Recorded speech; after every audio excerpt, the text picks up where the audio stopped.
नमस्कार दोस्तों, स्वागत है आप सभी को।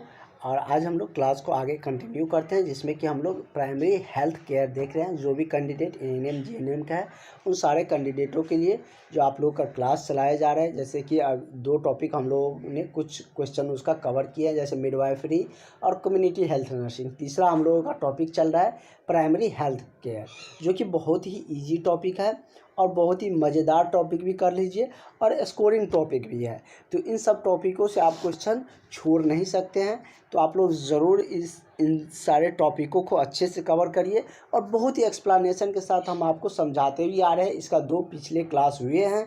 जो भी क्लास ज्वाइन किया उसको तो सारा क्लासेज मिल रहे हैं। जो अभी तक क्लास नहीं ज्वाइन किए हैं, अब आप लोग क्या चीज़ का इंतज़ार कर रहे हैं, जबकि बहाली का डेट भी अब आ गया है कि अक्टूबर में आप लोगों का आवेदन की प्रक्रिया शुरू होंगे।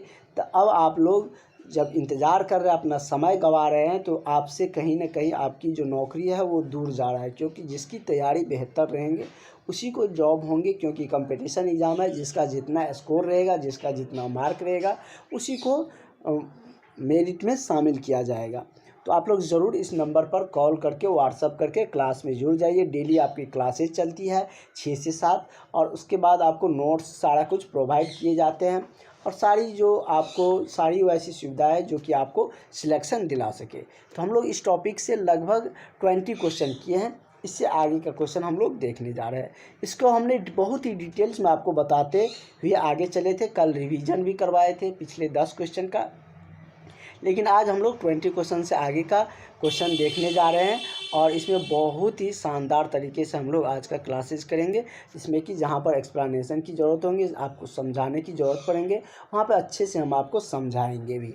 तो चलिए, मेरा फर्स्ट क्वेश्चन क्या कह रहा है, कह रहा है कि श्वसन तंत्र में ऑक्सीजन का आवागमन किसके कारण होता है। श्वसन तंत्र आप लोग जानते हैं, क्योंकि पिछले 2 क्लास से तो हम लोग यही पे चर्चा कर रहे हैं, श्वसन तंत्र। तो क्या करते हैं, मतलब जब हम लोग ऑक्सीजन अंदर लेते हैं सांस के माध्यम से, तो वो आवागमन कैसे करते हैं। मतलब कि बॉडी में बहुत सारा पार्ट है ना, बहुत सारा, मतलब कि इतना लंबा चौड़ा आपका बॉडी रहता है, तो सभी जगह कैसे पहुंचता है। आवागमन मतलब होता है आना जाना। मतलब एक जगह से, जैसे क्या कि आपके मतलब कि हाथ में है तो वह हृदय तक कैसे जाएगा, फेफड़ा में कैसे जाएगा, तो यहाँ तक जो जाएगा तो उसी को आवागमन कहते हैं।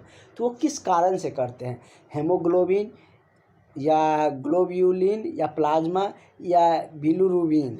तो किसके कारण ये मतलब आवागमन करते हैं, तो हेमोग्लोबिन के कारण। जब हम सांस लेते हैं तो उसमें हम लोग ऑक्सीजन लेते हैं, ऑक्सीजन भी लेते हैं, नाइट्रोजन, कार्बन डाइऑक्साइड, ये सब लेते हैं। कितनी मात्रा में लेते हैं ये हम पिछले क्लास में डिटेल्स में चर्चा कर चुके थे। तो जब हमारे बॉडी में ऑक्सीजन जाता है तो वो विभिन्न भागों में, विभिन्न अंगों तक पहुंचता है, और ये पहुंचाने का कार्य कौन करता है, तो ऑक्सीजन करता है। ऑक्सीजन को ब्लड में मिलाने के काम कौन करता है, हीमोग्लोबिन में, तो फेफड़ा करता है। जो कि वहाँ पर फेफड़ा में जाकर ये मतलब ऑक्सीजन ब्लड में जाकर मिलते हैं, जिससे कि ब्लड का वहाँ पर शुद्धिकरण भी होता है, और इसीलिए फेफड़ा को रक्त का शुद्धिकरण भी कहा जाता है। ठीक है, ये हम लोग जाने हुए थे। तो इसका करेक्ट आंसर आपका ऑप्शन नंबर बी हो जाएगा। नेक्स्ट है कि फेफड़ा में गैस धारण करने की क्षमता कितनी होती है। जैसे आप सांस के माध्यम से गैस अंदर लिए, तो ऑक्सीजन, बहुत सारा गैस गया आपके अंदर, तो कितना मतलब कि अपने अंदर फेफड़ा रख सकता है। तो वो कितना रखता है, तो 5 लीटर तक की उसकी कैपेसिटी है, क्षमता है। 5 लीटर तक वो अपने अंदर रख सकता है। और फेफड़ा में ही ब्लड में जाकर ऑक्सीजन मिलता है, या कह लीजिए वहीं पर जाकर क्या होता है, रक्त का शुद्धिकरण भी फेफड़ा में ही होता है। इसलिए मतलब कि जब व्यक्ति सांस मर जाते हैं, तो जब सांस नहीं लेते हैं तो उसमें ऑक्सीजन जो हमारे बॉडी में जाते हैं वो ग्लूकोज को तोड़ता नहीं है। क्योंकि ऑक्सीजन जब हम सांस लेते हैं तो वही ग्लूकोज को तोड़ते हैं, कार्बन डाइऑक्साइड, CO2 और कैलोरी, जो 666 कैलोरी का फॉर्मेशन करता है ऊर्जा का, वही ऊर्जा हमारे शरीर में टेम्परेचर के फॉर्मेशन करते हैं। मतलब शरीर में तापमान बना रहता है। जब आप देखते होंगे, जब कोई व्यक्ति की मृत्यु होती है तो उसकी शरीर ठंडा पड़ जाता है, यही रीज़न होता है। क्योंकि शरीर के अंदर ऑक्सीजन नहीं जाता है, वो ग्लूकोज को तोड़ता नहीं है, ना ही उससे ऊष्मा का फॉर्मेशन होता है। तो इसका करेक्ट आंसर आपका ऑप्शन नंबर डी हो जाएगा। इतनी डिटेल्स में आपको कोई नहीं बताएगा। और इस डिटेल्स में बताने का भी रीज़न है क्योंकि बीटीएससी एएनएम में बहुत सारा कैंडिडेटों को क्वेश्चन छूटा था, क्योंकि वो सब अब जब हमारे पास क्लास ज्वाइन कर रहे हैं, क्योंकि इससे पहले और भी जगह पढ़ते थे, तो अब जब मेरे पास ज्वाइन कर रहे हैं तो सबका यही क्यूरी रहता है कि सर बीटीएससी में क्वेश्चन हमको मतलब बना नहीं पाए थे। तो उसका वही रीज़न था कि एक क्वेश्चन को दूसरे तरीके से पूछा गया था, इसलिए हम वहाँ पर एक्सप्लेन कर देते हैं हर एक क्वेश्चन में, ताकि आपको किसी भी तरीके से क्वेश्चन घुमा के पूछे तो आप आंसर करके आए, आप अपने एग्ज़ाम में उसको बना कर आए और निश्चित रूप से इससे आपका सिलेक्शन होंगे। और इन सब टॉपिक को जैसे हम आपको क्लास में सारे कुछ बताते हैं, उसको एक बार वीडियो से पढ़िए या हम आपको पीडीएफ दिए हैं उस पीडीएफ से पढ़िए, निश्चित रूप से आपको आने लगेगा। फिर जब एग्ज़ाम नज़दीक आएगा तो उस टाइम हम एक बार आपको रिवाइज भी करवाएंगे। हालांकि निम्न में से शोषण वर्णक कौन सा है? शोषण का वर्णक कौन सा अंग है? जैसे कि बिलिरुबिन, हेमोग्लोबिन, उसी के देखिए दूसरे तरीके से पूछा है ना कि शोषण का वर्णक कौन सा है, क्या है? हेमोग्लोबिन है। यही इससे पहले का क्वेश्चन हमको क्या था कि मतलब कि ऑक्सीजन जब हमारे शरीर में जाता है तो उसको आवागमन किसके माध्यम से होता था? हेमोग्लोबिन के माध्यम से। तो यही सब तरीका है, इन सब चीज़ को समझिए। अगर ये क्वेश्चन पूछ दिया तो ऐसा नहीं कि घबरा कर आप क्वेश्चन छोड़ दीजिएगा, बस वही चीज़ है, बस चीज़ों को समझना है। इसलिए जब कोई चीज़ हम आपको एक्सप्लेन करके बताते हैं उसको ध्यान से समझिए, क्योंकि हो सकता है उसी से रिलेट करके आपके एग्ज़ाम में क्वेश्चन आ जाए। तो वो आप स्टोरी टाइप में जो बताते हैं ना, वो आपको ज़्यादा दिनों तक याद रहेंगे। एग्ज़ाम हॉल में भी आप कैसे भी कितने भी प्रेशर में रहिएगा तो जो स्टोरी टाइप में बताए रहेंगे वो कभी नहीं भूलिएगा, उससे आप आंसर तक पहुंच सकते हैं। थोड़ा सा दिमाग लगाइएगा तो आप आंसर तक पहुंच जाइएगा। अगर कोई क्वेश्चन आपको लग रहा है कि हम नहीं पढ़े हैं, अलग से आ गया है, तो वो उस क्वेश्चन के लिए बात करते हैं। और मेजर क्वेश्चन तो आपको नोट्स से ही मिल जाएंगे, जो आप सबको नोट्स दिया जा रहा है हर एक टॉपिक वाइज। तो जिस भी टॉपिक से आएंगे क्वेश्चन वो इसी नोट्स से आपको मिलने जा रहे हैं। तो बेहिचक आप लोग उसी को मतलब कि रट जाइए समझ, और हम समझाने के लिए तो आपको क्लास ले ही रहे हैं। और जो अभी तक क्लास नहीं ज्वाइन किए हैं उससे फिर से एक बार कह रहे हैं कि आप लोग ज़रूर क्लास ज्वाइन कर लीजिएगा। और इस नंबर पर आप लोग व्हाट्सअप करके भी क्लास ज्वाइन कर सकते हैं। ऐसा नहीं कि कॉल करिएगा तभी क्लास ज्वाइन होगा, व्हाट्सअप करके भी आप लोग इस नंबर से जुड़कर क्लास ज्वाइन कर सकते हैं। इसमें सिर्फ क्लास ही नहीं, आपको नई वैकेंसी जो भी आते हैं एएनएम जीएनएम का सारे इन्फॉर्मेशन आपको मिलते रहते हैं। जैसे झारखंड वाला आया था उसकी भी डिटेल्स बताए थे। उसके बाद बिहार में ही मुजफ्फरपुर में आया था संविदा पर, वो भी बताए थे। फिर ये बहाली आ रहे हैं 15,000, इसकी जानकारी दी। राजस्थान वाला है, ये सब सारी जानकारी आपको ग्रुप में मिलते रहते हैं। इससे आपको एक भी वैकेंसी मिस भी नहीं होगा, कहीं ना कहीं किसी न किसी वैकेंसी में आप सेटल हो जाइएगा। ऐसा नहीं कि जो 15,000 आएगा तो उसी में सबका हो जाएगा, क्योंकि उसमें तो 15,000 का ही होना। तो फिर दूसरे वैकेंसी अगर तैयारी आपका है तो 12,000 फिर आने वाला उसमें होगा, फिर पीएमसीएच में आएंगे उसमें होगा, कहीं ना कहीं तो सेटल होइएगा अगर आपका तैयारी रहेगा तो। लेकिन जब तैयारी ही नहीं रहेगा तब तो कहीं होगा नहीं, सिर्फ आप एग्ज़ाम देने जाइएगा फिर आके बैठ जाइएगा। अगला कह रहा है कि शोषण गति से संबंधित कौन सा कथन गलत है? कह रहे शोषण गति को लेकर इसमें से कौन सा कथन गलत है? गलत को खोजना है, सही को नहीं। आराम और सोते समय शोषण की गति कम होता है। ऑब्वियसली बात है कि जब आप आराम कर रहे हैं या सो रहे हैं तो उस समय आप जब सांस लेते हैं उसकी जो गति देखते हैं वो कम होते हैं। जैसे हमने आपको बताया था कि 1 मिनट में हम लोग जब वयस्क है तो हम सब 14 से मतलब 20 बार ले लेते हैं सांस, बच्चा वही 14 से 40 तक ले लेता है। तो इस तरीके से मतलब कि जब आराम करने लगते हैं, जब कोई वर्क करते हैं तो आप देखते हैं ना कि थोड़ा सा ज़्यादा तेज़ी में सांस लेने लगते हैं। वही आराम कर रहे हैं, सो रहे हैं तो सांस की गति थोड़ा धीमा हो जाता है। तो ये तो आपको ऐसे ही समझ में आ गया कि ये ऑप्शन आपका सही है, लेकिन आपको खोजना क्या है? गलत खोजना है। चलिए दूसरा ऑप्शन पे जाते हैं। दूसरा ऑप्शन कह रहा है कि क्रोध के समय शोषण की गति बढ़ जाती है। ये भी सही है। जब आप गुस्सा करते हैं, क्रोध करते हैं, तेज़ी बोलते हैं तो उस समय आपको तेज़ी सांस भी लेना पड़ता है। तो मतलब कि उस समय, अच्छा सॉरी क्वेश्चन नीचे आ गया क्या? कितने नंबर पे थे? 22 पे हम लोग थे ना, ये नीचे कैसा आ गया? आ गया, ये क्वेश्चन था। तो क्रोध के समय क्या होगा कि आपकी शोषण की जो गति है वो तो ऑब्वियसली मतलब कि शोषण लेने की जो समय मतलब उस समय अवधि में जो आप शोषण लीजिएगा उसकी गति तेज होंगे ही होंगे।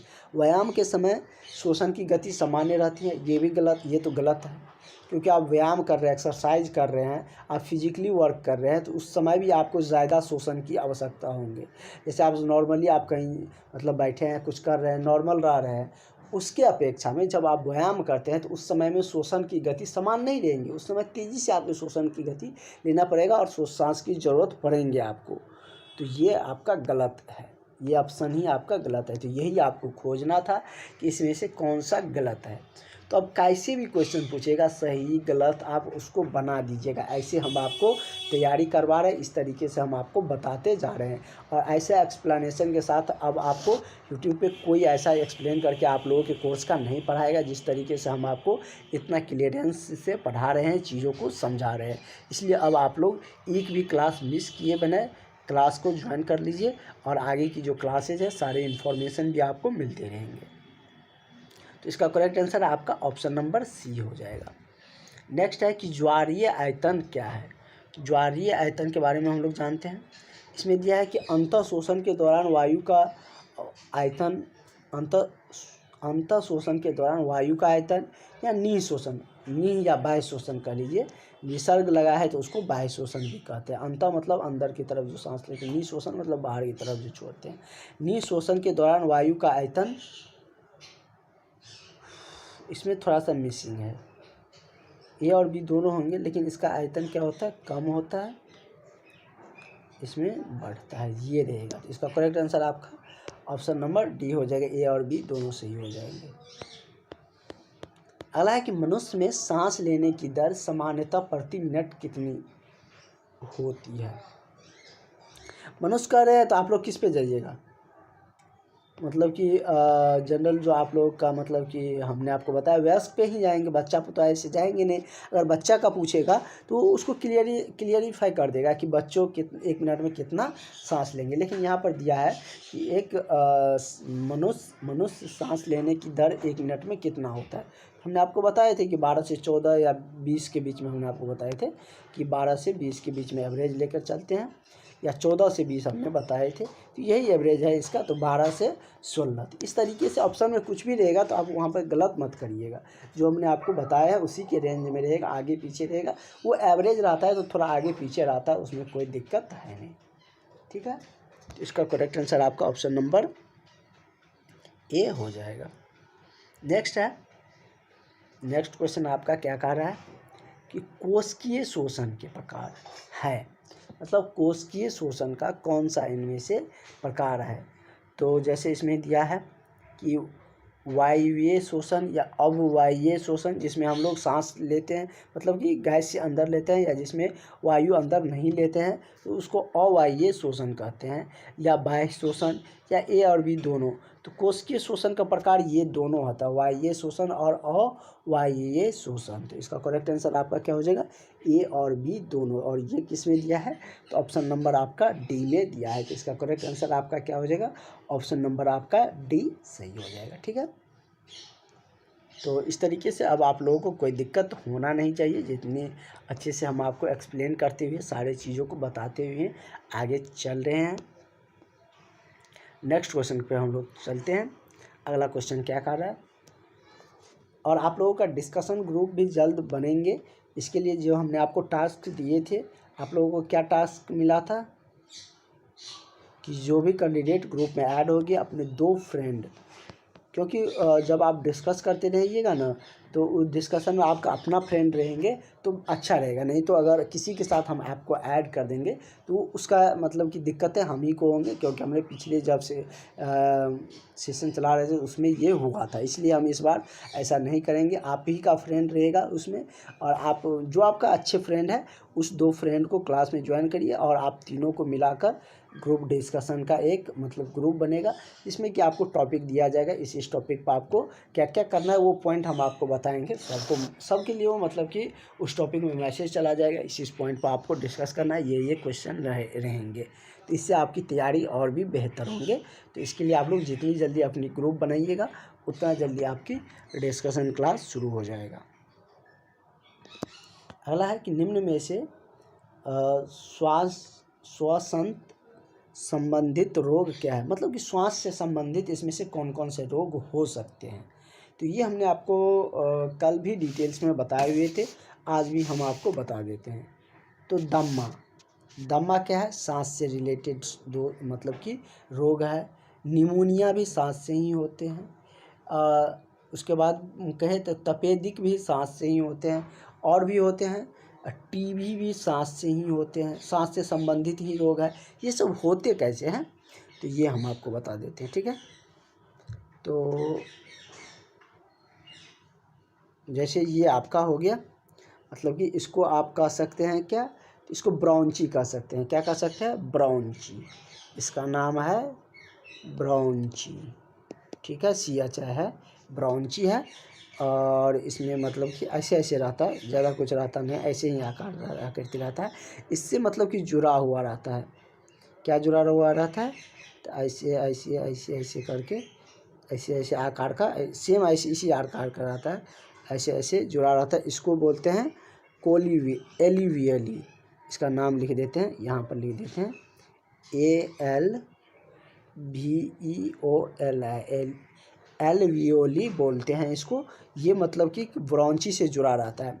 और इसमें होता क्या है कि यदि इसमें छिद्र हो गया, इसमें यदि छिद्र हो गया, सांस से संबंधित है ये, मतलब कि वायु इसमें जाते हैं, जब हम लोग सांस लेते हैं तो एलोवेली में ही गैस का विनिमय होता है, यही मतलब कि आदान प्रदान करते हैं गैस का। अगर इसमें क्या हो जाए कि जब इसमें एलोवेली जाम हो जाता है, ये अगर जाम हो जाएगा, क्योंकि इसी नली से क्या होता है कि मतलब इसका कह सकते हैं कि विनिमय होता है, आदान प्रदान होता है। यदि ये जाम हो जाए तो उससे निमोनिया हो जाता है। समझिए कौन रोग कैसे होता है।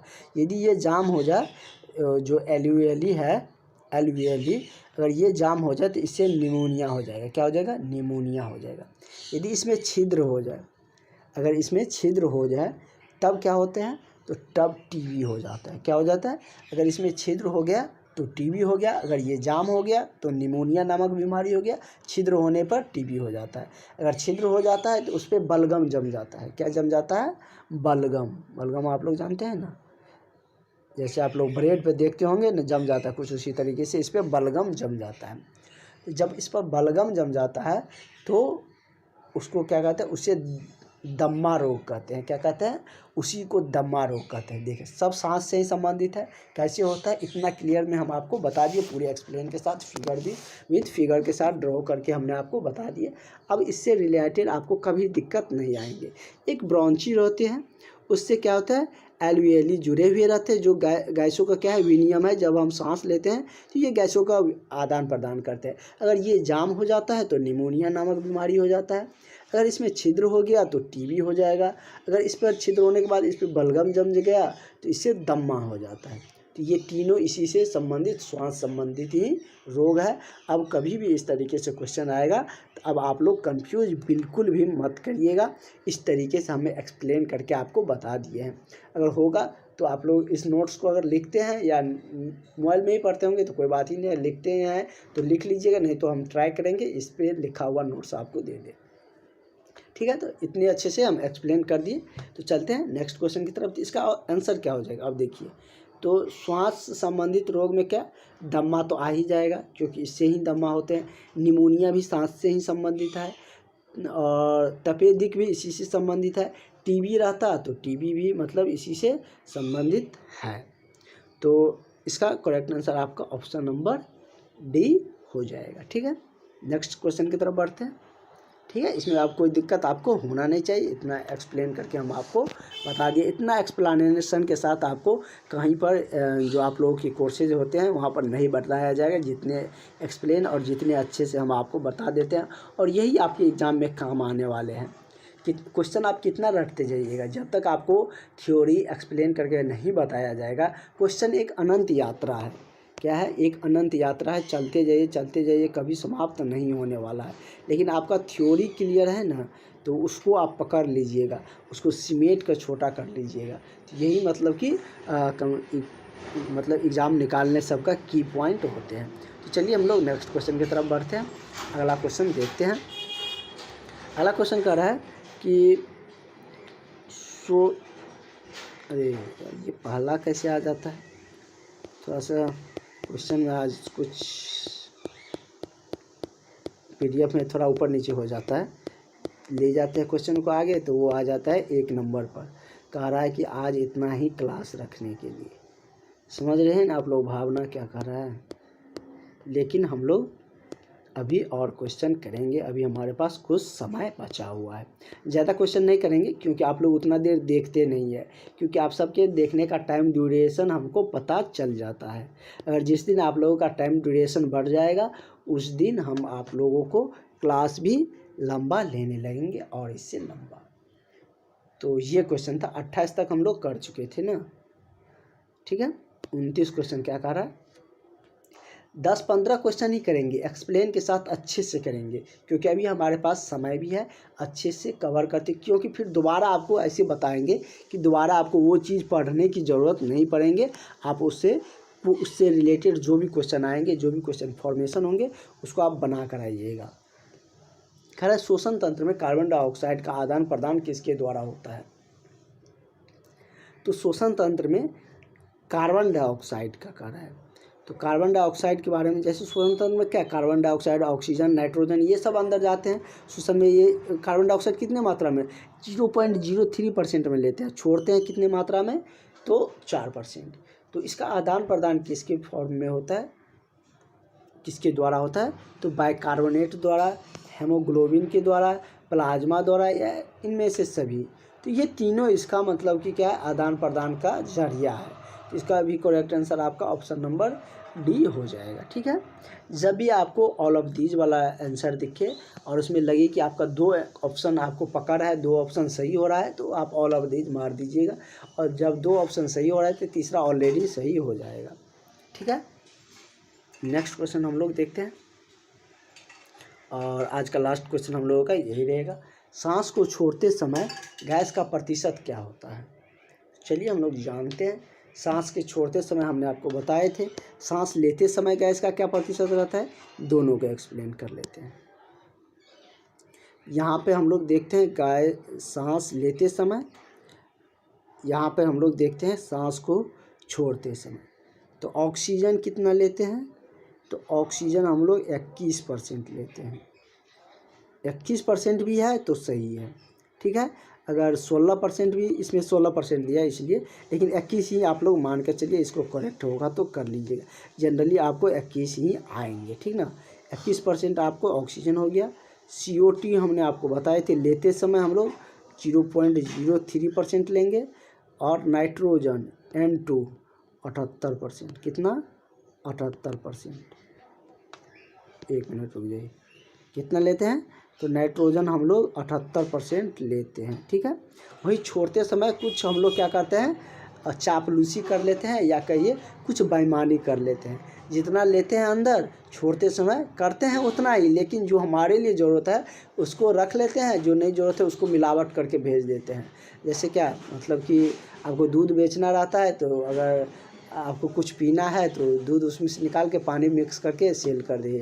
तो उसी तरीके से हमारा बॉडी भी काम करता है। थोड़ा सा क्या करते हैं, गैस में से कुछ जो हमारे बॉडी के लिए आवश्यक है उसको रख लेते हैं, लेकिन जितना लिए थे उतना रिलीज भी कर देते हैं। तो वायुमंडल ने कहा था आप भी नाराज़ मत होइए, क्योंकि हम जितना आपसे लिए थे उतना हम आपको दे भी रहे हैं। तो क्या करते हैं, ये लेते समय ऑक्सीजन रख लेता है। ऑक्सीजन को कितना रख लेता है, तो मतलब कि ये छोड़ता है मात्र 17%, 16 या 17% के आसपास में, ठीक दिया हुआ है ऑप्शन में आपको। छोड़ते समय 16 से 17% ही छोड़ता है। लिया था कितना, 21%, लेकिन 4% ये रख लेता है। 17% के ही अप्रॉक्स मानिए, 16 या 17% के आसपास में ये छोड़ता है। और CO2 क्या करता है, तो CO2 लिए थे 0.03%, और यहाँ पर जो 4% रखे थे, अब इस कार्बन डाइऑक्साइड 4% छोड़ दिए कि हम ऑक्सीजन रख लेते हैं, उसके बदले हम आपको कार्बन डाइऑक्साइड 4% दे रहे हैं। नाइट्रोजन जितना लिए थे उतना छोड़ देते हैं। 78% लिए थे, 78% छोड़ देते हैं। तो देखिए आप क्वेश्चन में ऑप्शन मिलाइए। कह रहा है कि सांस छोड़ते समय गैसों का प्रतिशत कितना होता है। कार्बन डाइऑक्साइड 4% छोड़ते हैं, सही है। नाइट्रोजन 78% छोड़ते हैं, नाइट्रोजन में कोई बदलाव नहीं होता है। कल के एक क्वेश्चन में था कि मतलब कि श्वसन की प्रक्रिया के दौरान कौन सा गैसों में परिवर्तन नहीं होता है, ये अगर आपसे पूछे तो नाइट्रोजन होगा, क्योंकि नाइट्रोजन हम जितना लेते हैं 78% उतना ही नाइट्रोजन हम लोग छोड़ते भी हैं, तो ये भी सही है। ऑक्सीजन 16 से 17% ही छोड़ते हैं, लेते हैं 21%, तो ये भी आपका सही है। तो इसका करेक्ट आंसर आपका क्या हो जाएगा, ऑप्शन नंबर डी हो जाएगा। तो इतना एक्सप्लेन करके सारे क्वेश्चन में हम आपको एक्सप्लेनेशन बताए। अब इससे रिलेटेड आपको कभी कोई दिक्कत नहीं होनी चाहिए, इतने एक्सप्लेन करके हम आपको क्लास में बताते हुए चल रहे हैं, और पूरा क्लास देखिएगा ज़रूर, जिससे कि आपको बेनिफिट हो सके और आप लोग एग्ज़ाम इस बार ज़रूर निकाल कर जो खुशखबरी है वो हमें दे दीजिएगा। तो चलिए हम लोग मिलते हैं नेक्स्ट क्लास में। जो अभी तक क्लास नहीं ज्वाइन किया है वो सारे एएनएम सिस्टर से रिक्वेस्ट है कि आप लोग ज़रूर क्लास ज्वाइन कर लीजिए, वीडियो को भी शेयर कर दीजिएगा।